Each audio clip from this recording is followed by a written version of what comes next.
malaking handaan ito. Ano sa tingin mo? Naturalmente, napakayaman ni Don Santiago. Hindi niya naalalahanin pa ang gumastos ng labis. Mga Ginoo, malugod ko kayong itatanggap sa aking tahanan. Ang punang ito ay alay ko sa aking anak-anakan na si Crisostomo Ibarra, nakagagaling lamang mula sa Europa. Si Ibarra? Ang batang iyon?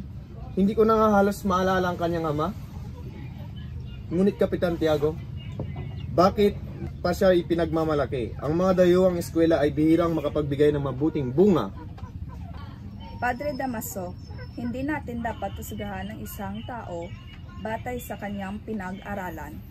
Tingnan muna natin kung anong pagbabago nang idudulot ng Europa sa binata. Tama si Padre Sibilia. Ang mga pamilya ng mga Ibarra ay kagalang-galang kung hindi lamang sa mga maling akusyon na laban kay Don Rafael. Don Rafael? Isang ehere! Isang pilibistero! Huwag mong ipagtanggol ang pangalan niya, Teniente! Padre Damaso, huwag kang magalit. Ito hindi panahon ng pakikipagtalo. Pagpasalamat na lang tayo sa Diyos sa mga biyayang nasa ating hapag ngayon.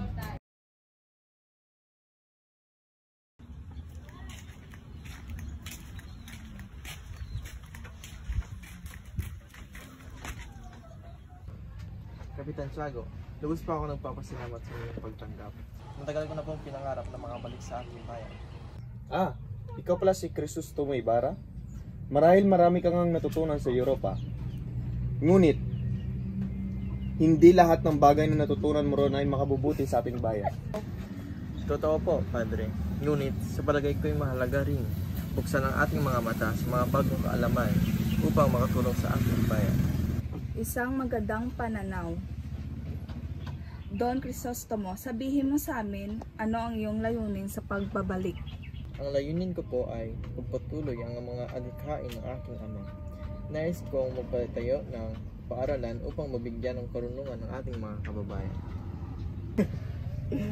Isang paaralan? At sino ang magtuturo? Ang mga katulad mo? Huwag kang mag-akalang mas alam mo ang pangangailangan ng bayan kaysa sa simbahan. Padre Damaso, marahil hindi mo alam kung gaano kahalaga ang mga plano ni Ibarra. Ang kanyang ama ay ginipit ng kasinungalingan, ngunit siya ay nagpatuloy para sa kabutihan ng bayan. Alam nyo, kung ang mga Pilipino lamang ay marunong magpakamisisa tulad ko, hindi tayo matatawaran ng mga Kastila.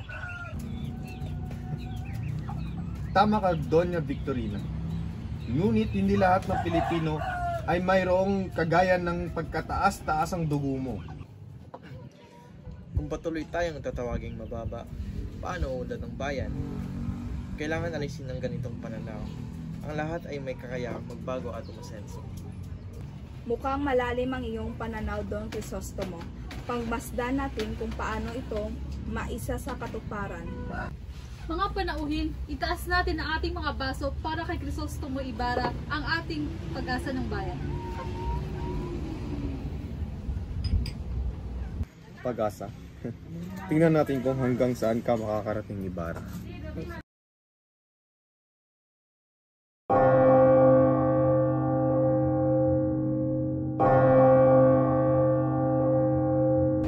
O mahal na Birhen, gabayan mo si Crisostomo. Naway malampasan niya ang mga pagsubok at mahanap ang kapayapaan para sa aming bayan. Silio! Crispin! Nasaan kayo, mga anak ko? Ano nangyari sa iyo? Ikaw ba ang magkakatulong sa akin? Nakita mo ba ang mga anak ko? Ang aking Basilio at Crispin? Hindi ko po sila kilala, ngunit ipagdarasal ko sila. Sino po ba ang may gawa ng ganito sa iyo? Ang mga gwardiya sibil, ang simbahan, sinabi nilang nagnakaw ang mga anak ko, ngunit hindi nila iyon magagawa. Pinatay nila sila! Napakabigat na yung pinagdaraanan nila. Hindi magtatagal, makakamtan din ang mustisya. Ano itong kaguluhan?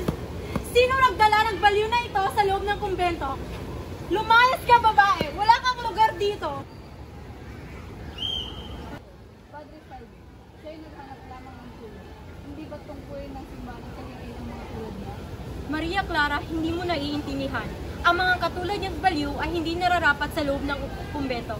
Kaya paalisin siya rito.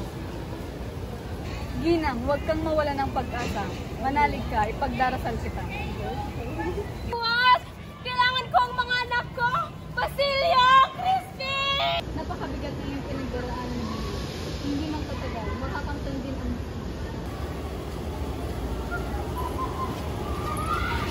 Maria, ano nangyari? Bakit ka umiiyak?